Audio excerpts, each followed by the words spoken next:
Yes, we are. Welcome to Walking the Path. Happy day, happy life, happy journey. How grateful I am to be here with my brother, my friend, my mentor, all around awesome dude, Giovanni Bartolomeu. And we're here at Rythmia. We're on property at Rythmia. I always make the mistake of looking here instead of looking there. So, and I'm really grateful to be here at Rythmia today to share with you a little bit about what's going on, because Rythmia is an extraordinary place where really miracles happen. If there's one place where we can give let ourselves abandon ourselves to the magic making integrity of the universe, it's here at Rythmia. It happens every week. And what happens are people release some old way of seeing themselves. They see clearly some way of seeing themselves, release that, come back to a state of wholeness. And then from that place of wholeness, forgive the unforgivable, heal their physical body, heal their hearts. So that's what's been going on this week. And Gio has been our guest speaker this week. So Gio, would you tell us what you've witnessed at Rythmia this week in terms of transformation, expansion? The same thing I witness every time I come here. Crazy magic, like the most insane synchronicities, and a group of people who come in on the Saturday or Sunday who seem a little bit lost, a little bit scared, a little bit tepid, not really sure. And each day that goes, you see like a layer shedding off and a breakthrough happen, and the whole collective energy of the group starts to shift, and you feel these connections between people happening. And by the end of the week, what's like the end of the week, coming to Thursday, the grand finale, and you see this shift, and you see people smiling and people happy. And the one thing I love about Rythmia, it's more than a resort or a retreat center. Like, it's a real, in 1 week, a community forms. Every single time I come here, in 1 week, a community forms. I've never been anywhere, any other vacation, where you actually want to engage and talk to people. And you really, like, every single person you stop, you say hello, and you really genuinely care. Well, I do anyways, and it seems like most people do as well. And that human connection is something that's so special that I think is lacking outside of here in many ways, in a lot of places around the world, where you can just really genuinely interact without feeling threatened or judged or anything like that. So, I guess that's the high level. And then, in the ceremony space, some of the shares and my own experiences, just mind blowing. And it's just a reminder of how amazing and special life can be when you have the right lens to view the world through. And no matter what's going on outside, it just makes it even more special and beautiful to have the opportunity to be alive during this time. So that is such a high level of consciousness, right? I mean, the statement, it's something that we try to achieve, right? To be, the ancient wisdom traditions have said it from the Bible back, right? To be unmoved, to be in the world but not of it, to be unmoved by circumstance, to find joy regardless of the circumstance, right? And that's what you just so beautifully said, is to see the beauty in the world. It's always the lens through which you're viewing it, no matter what's going on. Mm-hmm. So there's some beautiful principles there. So before we get into the spiritual principle, let me just acknowledge some of these beautiful people that are chiming in and saying hello. Dorota, great to see you. And Deborah, Lola, hola hermana. You're coming in May. Awesome. Kathleen L. Oh, great to see you, Kathleen. And Ollie, Carolyn, great to see you, Carolyn Ward. Wonderful. So, and all the folks over on Instagram, great to see you. And so grateful that you guys are here. So, this conversation, brother, we have no script, no questions prepared, because it's always such a joy just hanging with you and talking to you. And so you started to talk about this principle, spiritual principle of living life independent of circumstance.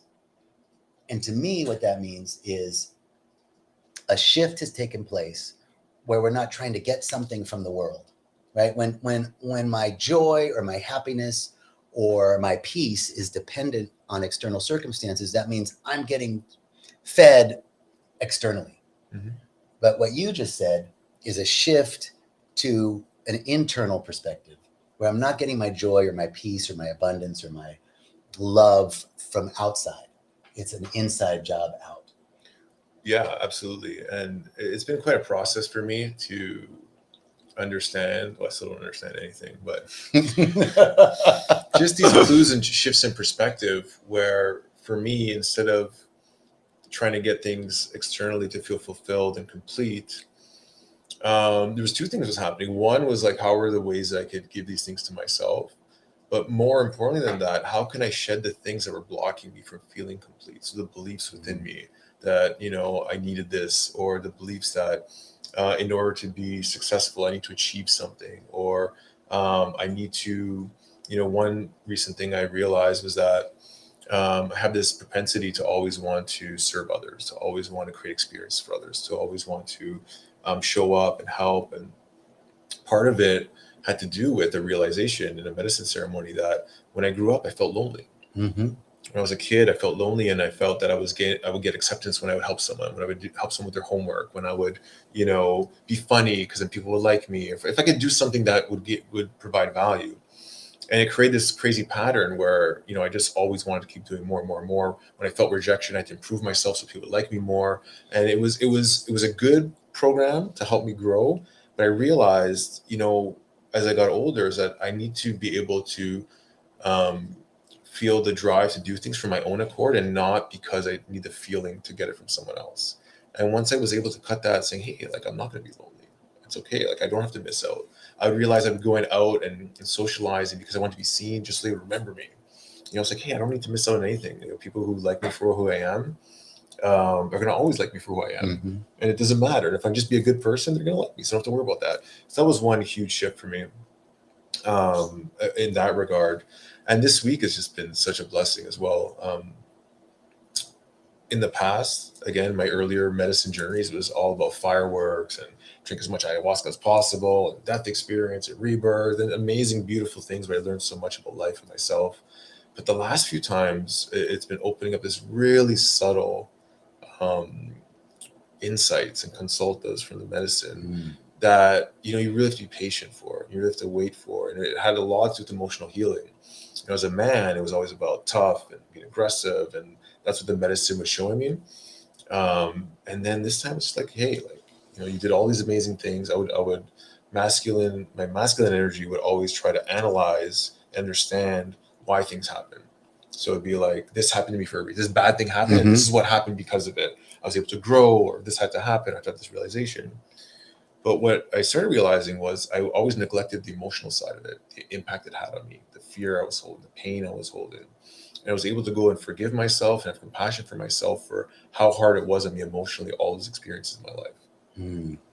And that was like something so subtle, but like the weight that lifted was just like incredible. And it came into balance where I was balancing my emotions and my mental capacity to understand. So, yeah, it's been a beautiful ride. That's huge. That to me is the harmonization of the masculine and feminine, right? These polar opposites within us, right? The analytical side that's trying to make sense of that experience, and the logical reason, well, I must have been for me to grow, or me to learn, or there was a lesson, or there was a blessing, or there was, what's the reason, right? Mm-hmm. The analytical needing to make sense of the world kind of side, and that emotional side, the feminine, the flow.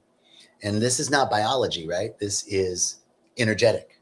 We all have these, Jung talks about the anima and the animus, the masculine and the feminine archetypes within us.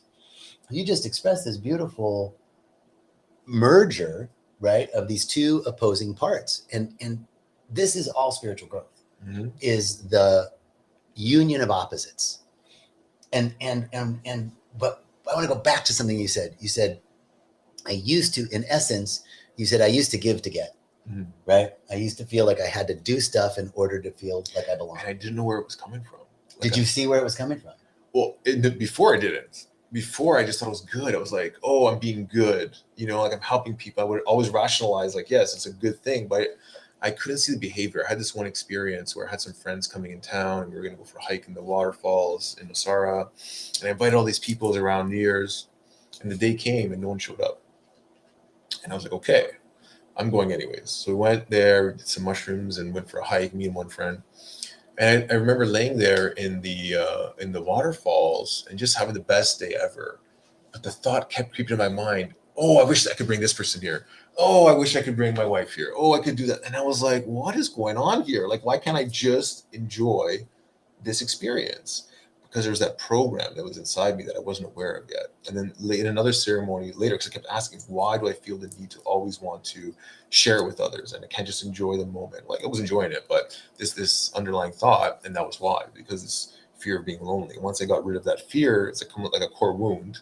I'm alone. And once you can see the core wounds that you have within you, and you can reprogram them to see the truth of the opposite, that actually I'm not alone. I actually have all these things. You start reminding yourself of all the beautiful things you have in your life that prove to you that you're not alone, and even creating ways which show you even more that you're not alone, then it just like disappeared.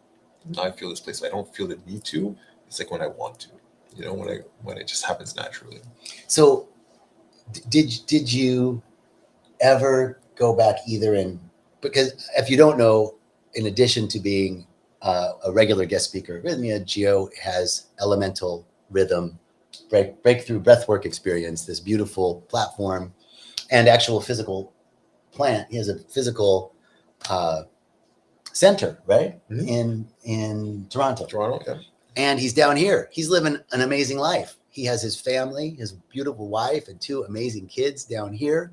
A business that's thriving in Canada. Yeah, and I have a lot. Like this week was, oh my God, let me share about this week. So coming to this week, first day, didn't really have a clear intention. And a friend of mine, Melissa, comes up right before the ceremony starts, and me and my wife were talking about, I was trying to help her sort out her intention. She was asking some questions. And Melissa comes, and basically she says exactly what I was trying to explain to Steph in a different way. And then she told me that she was trying again to show me who I've become. She did like 20 ceremonies, and she did it again. She's like, the second time around, it was so different. And so, okay, show me who I've become. I'm going to go with that. It was very synchronistic. And so the ceremony is going on, and what happened was it showed me that I was still holding a lot of fear of uncertainty, all the things that happen in the world. I'm moving, halfway. I'm in Costa Rica. Half my life is still in Toronto. And what it was showing me was that once you're aware of things that bring fear into your life, you don't have to hold on to it anymore, because now you have an awareness towards it. So as long as you can be aware of it, you don't have to hold the fear emotionally within you. Right. And you can apply that to anything in your life, because it's not like it's new fear every single time. Like if a lion or tiger comes, yeah, there's fear there because you need to escape. But these ideas of things that could potentially happen, it's like once it comes into your awareness, it's like, okay, I'm now aware of this thing. I don't need to hold this fear. So I started just going through all the things in my life where I felt uncertain, that I was scared of potential outcomes that I couldn't control. So, okay, I'm aware of all these things. I have all the tools to handle them if they come, and I don't want to hold this fear anymore. And immediately it just started leaving my body. And so the next night, again, I go back to ceremony, and I wanted to just celebrate life. And I wanted to peace, joy, love, celebration. And the business in Canada, it's crazy. All these things are weaving together. It's the end of a 5-year process. My 5-year lease is up. And when I started the business 5 years ago, it's a wellness studio with breathwork, kind of spiritual theme to it, in an area that probably wasn't ready for it at the time. And I opened the business, and I don't even know what prompted me, but that kind of 2 months was a blur, where I just went and rented a place, signed a 5-year lease, signed my name, signed a business loan, like just was like, and my wife was like, seeing me go through this. And as soon as I went way over budget, all this fear started coming up about what it would mean to fail. What it would mean to lose my money, what it would mean to have to move back in with my in-laws. And, I started doing all these unhealthy things. Like I started drinking wine every night to calm my nerves. I was doing the construction. I was doing the marketing. I was doing everything myself. Super stressful. Almost had like the complete breakdown. Until I realized, like, what am I doing? I'm worried about money so much that the intention of this was to help people, not to make money, to be sustainable, but not to make money. As soon as I shifted my perspective, where I'm just going to help every single person that walks through this door, everything changed. The energy changed. And from then on, I never had to put another penny in. And so it's coming up now. I'm thinking, should I sell it? Should I partner with someone? Should I bring somebody in? And then the medicine showed me, I had this memory of breathwork facilitation, and laying there, the music heroes are playing, and I just started having this wave of all of these messages from all the students and facilitators sharing how much breathwork has changed their life, how becoming a facilitator allowed them to help other people have these breakthroughs. And it was like the most incredible return on investment. Like my heart exploded. Like I had to go through all of that to create this space, because the breathwork came out of that space. And it just showed me this transition, how it came full circle after 5 years and to where I am now at this point in my life. And to show me who I've become was not always has to be bad. It's not always about, here's all the shitty things about your life that you've become. It was showing me, hey, you've really shifted in 5 years from a place of scarcity and lack and worry to this crazy abundance where you have unlimited sort of fulfillment from this thing that you've created. And it was such a beautiful thing. And I cried, and I was just so happy to see the transition. And then going to the third night, I said, okay, tonight I just celebrate life. And I have I've built an amazing relationship with ayahuasca. And I love surprises, by the way. I don't get a lot of surprises in my life, but I love surprises. And so I get the medicine, and I go up, and I'm like, celebrate life. And so I drink 1 cup, nothing happens. Second cup, not much happens. Third cup, starting to feel a little drunk. Now I realize, okay, 1 more cup, it's gonna be 1. So I take the 4th cup, and I go lie down, and I'm like, celebrate life, celebrate life. And all of a sudden, the medicine's like, hey, you know what you're celebrating tonight? I'm like, what? It's like, your life. And I'm like, what? It's like, yeah, you're turning 40 next month. We're going to celebrate this chapter of your life. And I was like, whoa, because the transition was not just the space. It was like this clear cut of my old life and transitioning into a new one, like post 40, where I'm living in Costa Rica now. And I'm creating these new ways of like doing business and spending my time and putting my energy into, and just showed me all the struggles, all of the low points in my life, and all of the failed businesses and partnerships and just like sleepless nights, and how worth it was to go through all that, to learn all that, to come to this point of transition. And then it started showing me about how precious life is. And it showed me about all those hard things, and like showed me about like people dying, and some friends of mine had some a stillborn, and I was asking like why. And it was like in the human life, you see things as good and bad. And it's really hard to discern, like understand some of these things. But for the spirit, for the soul, it's just a miracle and a blessing, every single experience. Like just the fact that a baby got to experience 9 months in a stomach and didn't make it past that alone is a miracle in itself. Like the chances of even being born is like 1 in a million. 400 trillion. 400 trillion. And it was like, appreciate that. And I was appreciating death, and I watched everyone in my life die in that moment, including myself. And I was just so happy and so like blessed too that we had this chance to be here, to go through the experience of where we are right now, the craziness in the world. It's like, what a blessing to come here at this time. Dude, so I've been listening to, we're in Costa Rica. I shouldn't say dude, I should say my. I've been listening to a lecture series by Michael Singer on the surrender experiment, right? But so his book was the surrender experiment. Now he did a 6-part lecture series. And in it, he just talked so beautifully. I think you'll dig this example. He starts talking about, this speaks directly to what you're just talking about. Like, we think of things as good or bad. And actually, let me go back to what you were talking about earlier about this fear. And it's all these different fears, but it's really one fear. So the first thing is that mind is like a blank screen, right? And then we have an experience. And he uses the example of snake. I see snake. Oh, snake bad. Oh, right? And then a butterfly comes and lands on you. Oh, butterfly, good. Less snake, more butterfly. Right? That's how we go through life. That's what Buddha said, right? Life is suffering because we're clinging or we're resisting, right? So more snake, or less snake, more butterfly. And then we're going along and we see a rope. And I go, oh, it kind of reminds me of a snake. Oh, bad. Less snake, more butterfly, right? And so that's what you were saying, right? Like I had this original core wound that I'm alone, and there's fear around that. And then I was replicating it. I was like seeing all these ropes that were reminding me of that snake. And it's kind of like, remember those little plasma TVs? The first, you're almost 40, so you remember, right? Before the first flat screen TVs, right? And they used to tell you, don't freeze the frame too long because the image will burn on the screen. That's sort of our mind, right? Like the snake gets burned on, and then we're looking at every new experience through the lens of snake. Bad, butterfly, good. So that was the first piece that I really liked of his examples. And the next thing, to speak directly to your second point, was he talked about the Big Bang, right? And you're like, actually, it's not a theory anymore. With the Hubble telescope and all these other, we actually can see within 200 to 300,000 years of the Big Bang. We can actually see back in time. Scientific, not theory anymore. Big Bang happened, right? And he goes, so from the Big Bang till now is about 13.8 billion years. So, and the other thing that he says that I really like is it's all the periodic table. Like there's nothing in the universe except those elements. Like everything that we're experiencing, you, this couch, the computer, the air, everything is made up of the periodic table. So basically, in this magical way, these however many elements have combined to provide this experience. And it took 13.8 billion years, everything happening exactly the way that it happened for this experience to be delivered to you.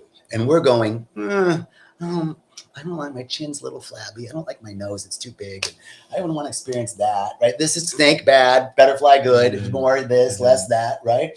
And so this idea, like you said, it's all such a miracle. Yeah. Even 8 months in a womb is a miracle. And this is our experience. This is what it took 13.8 billion years for us to receive. And we're going to judge it. Right? Now, that's a different state of consciousness to be in this place where, because there are things that are definitely, we don't want to experience. But all that suffering is the resistance to that. And this process of opening, and you've just shared this beautiful openness that you've found through all of the convergence of all of your spiritual work, breath work and meditation and yoga and plant medicine and introspection and contemplation and just all the things that you've done to come to this point to say, I don't have to judge everything. Yeah. The other thing that happened was just contemplating my own life. And, like, what's that point where you hit that midpoint and then you start getting old and like are moving towards transition? And it was just like, okay, I'm 40, 50, 60. And I just saw myself getting older and everyone around me getting older and just approaching this like climax, this apex of life. And at first I was scared, or not scared. I was like, wow, like it's really like going into that final moment and getting ready for like, okay, what's next? The mystery beyond life. And what it was showing me was like, yeah, you stop growing at like, you physically stop growing at a certain age, but you never stop growing. And like, as you stop growing physically, you grow in other ways. Your energy, your heart grows, your consciousness grows. And it was so encouraging. It's like, hey, you're going to grow right to the end and beyond that. And when that time comes, be prepared for what comes next. In a way, it's like, you don't have to prepare for anything. It's like, just keep being and keep growing, and it's going to be perfect right through to the end. It was such a beautiful, like, cherry on top of the experience. Yeah. Like happy birthday, Yeah. So I'm going to have a 40th birthday party. You're invited. You guys are all invited to come down to Nasara if anyone wants to come and party on the beach. Yeah. Yeah. JJ will be DJing. Dude, like, here's the thing. Death is no closer to somebody who's 80 than it is to you or me. Right. Like that. I saw that when my dad died at 96. And there was the last 2 years of his life were like this long, slow, he was healthy and lucid till the day before he died. But things were slowing down. And I remember like, you're in the hospital, I think the doctor would be like, this is it. And then he'd wake up and be like, I want some fried chicken. So I started really realizing that like death is no closer to my dad than it is to me. Like he could go tomorrow, but so could I. So could you. We don't know that. And so that was the first piece. And then this idea that like, are we clinging or resisting? Right? Like it took 13.8 billion years. This is our life. We're like this experience of growing older. We can gracefully open up to what it is to be 50, what it is to be 60, what it is to be 70, and the things that we receive at that time. Now, the other side of that is there's a very famous New Thought preacher, female preacher. Her Her name was Johnny Coleman. And she had a huge church in, I think in Chicago. And people ask her about her age. And she'd always say, I don't know nothing about age, and age don't know nothing about me. Right? Like, I never hear Reverend Michael talk about his age. Mm-hmm. Right? Like this. So there's something wonderful about our growing older in time, but there's also some sense of we get locked into some sense of age appropriateness. Mm-hmm. Like there was a study done of centenarians. Mm-hmm. And the one thing that all these people that lived to be over 100 had in common was that none of them were doing age appropriate things. Right. None of them were doing what 80-year-olds should be doing. Right. And so there's this like gentle opening to our aging process. I'm a few years ahead of you, so I'm right there with you on that. Gentle opening to our aging process. At the same time, the new thought, science of mind work of reminding ourselves that we really are amazing, regenerative beings. Our bodies have the ability to regenerate and to renew themselves, and that there is a connection between our mind and our body, and that as we continue to take care of this by doing all the things, right? I think you're like me, we're all about hacks, right? There's some stem cells here, we're going to do that. We want to do some ozone, cool. Give me some drips, yeah. Give me some Nobu blood cleansing, yes. I'm going to take my supplements, I'm going to exercise, not to stave off aging, Mm-hmm. but to keep my physical body, my temple, my filament tuned so that we can open up and receive more good right up until the end, and to channel that. Yeah. So I want to tell you, I don't know nothing about age. You don't know nothing about age, and age don't know nothing about you. Yeah, it's just so clear. Like, you talk about 13.8 billion years. What's 100 years compared to that? It's like a blip. It's just like you're here for so quick and then you're gone. Where you go next is an interesting mystery of life. And it's like, okay, so like, how do you want to spend your time? How do you want to feel on a daily basis? How do you want to show up for yourself? And I start reflecting on the ways that I feel like I'm wasting time or doing things that are not useful, that don't feel good to me. It's okay, like, how do I just move those out of my life and focus on all the things that really make me feel good and fulfilled and in alignment with what my purpose is? And so it's like, yeah, how do I bring more of that into my life? And I've done a pretty good job, I think, in the last year of making some crazy shifts. But now I just feel like it's ready. It's time to like fully move into like phase 2, 40 plus. Isn't it great though that the universe, God, the universal presence, whatever you want to call it, lets us do it? Like you said, like there's just been transition, and now you're ready to step it up a notch. Mm-hmm. Right? Like it was just what you needed up until now. You know, for a long time, I didn't know what I wanted. That was the problem.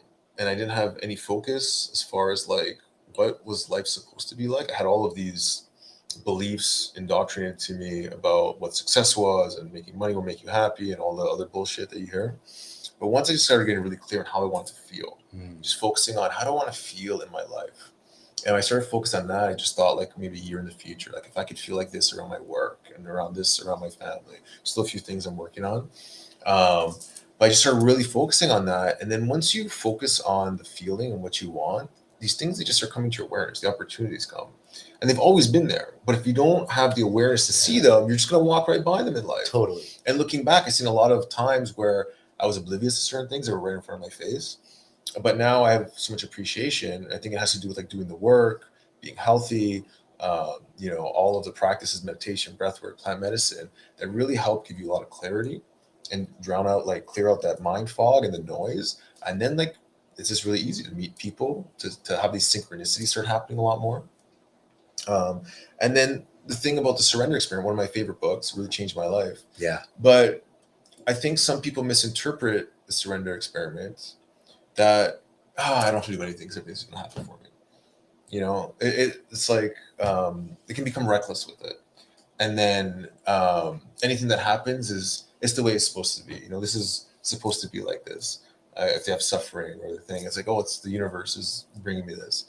But I feel that for me, it's you can still take action, and you can still have purpose and have drive, just not being attached to any of the outcomes. Is like to keep moving forward with curiosity and creativity, and whatever comes your way, you can surrender to that, to any outcome, good, bad, and not making any judgment as to things happen in the moment, versus just trying to lay back and let life just completely happen. As you can be active in that with flow at the same time and being able to do all these amazing things. And so that's really been working well for me. Using my intuition, being assertive, being open to ideas, but not jumping in. Because the other thing too that happens is what's happening to me a lot. See synchronicity? It's meant to be. All of a sudden, my mind is like, "Oh, it's just too synchronistic." I've been thinking about this too. And then I have to do it, and I'm like, "Wait a minute! No, it means that I'm drawing things into my field of awareness, and now I have to discern: is this right? Yes. Is this right? And really feel into it. Just because the synchronicity comes as an opportunity doesn't mean it's always the best or the right opportunity.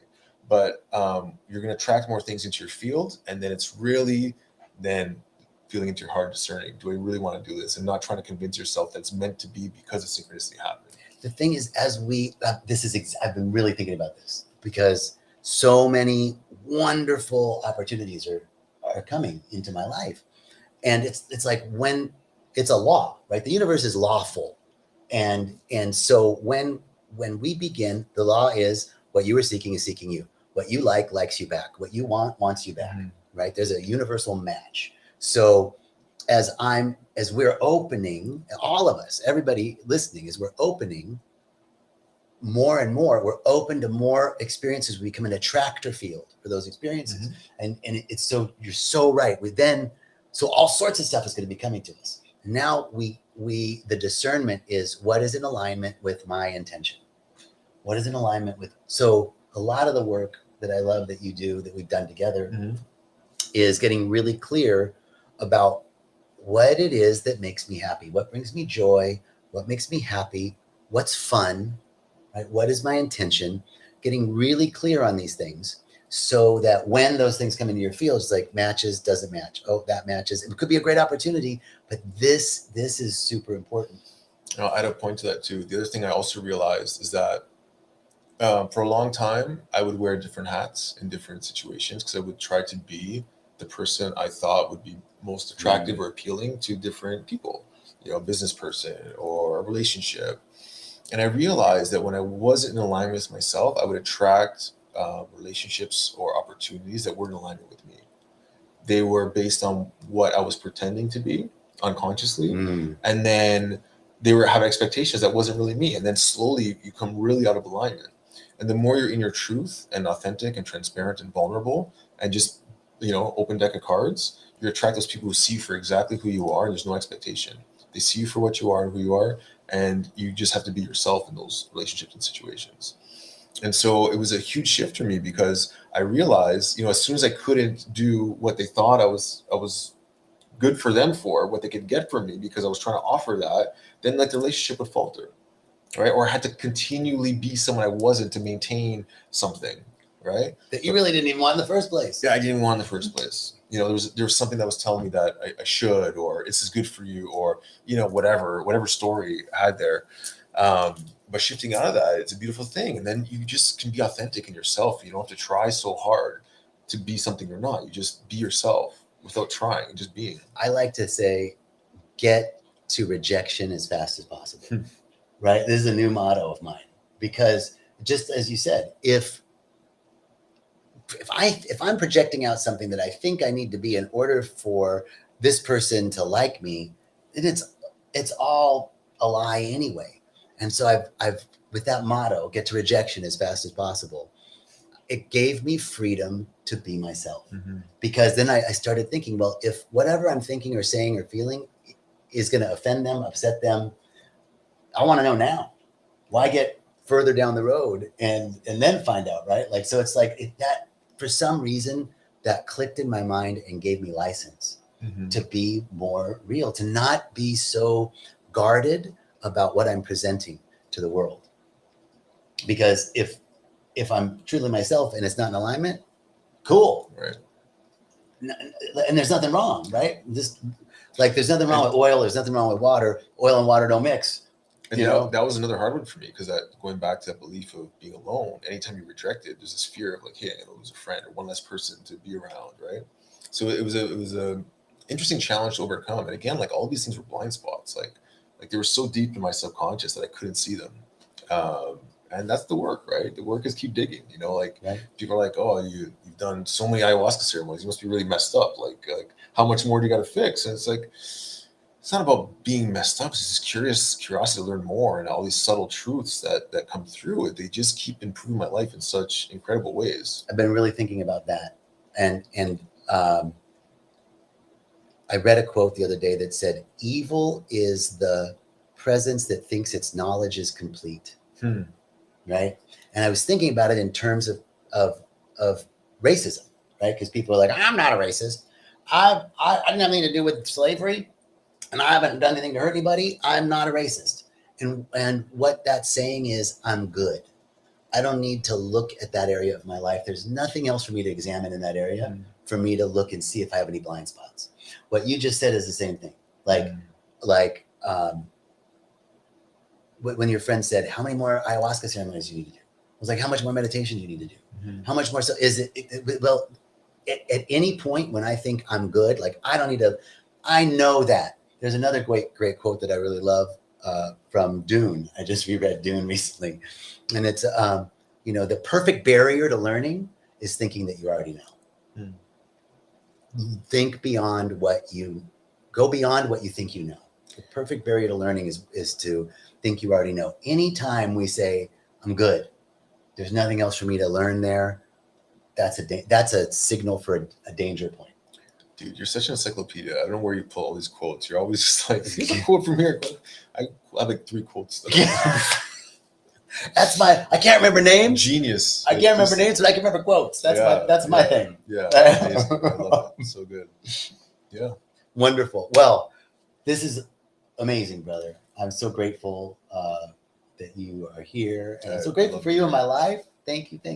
Stephanie's behind over here holding down the IG for holding down the IG for GB. And thank you so much. Yeah, thank you guys for listening. If you want to connect with me on Instagram, Elemental Geo, I'm on Facebook. You can just follow if you have any questions or want to connect. I also made a documentary called Psyched Out about plant medicine, ayahuasca. It's an integral part of my journey. You can check that out on YouTube. It's just up there somewhere, Psyched Out. And great to meet you guys. And thank you, JJ. And obviously, thank you to Rythmia and this beautiful space that has had such an impact on my life. Me too. I'm forever grateful. Me too. Love you, brother. Yeah.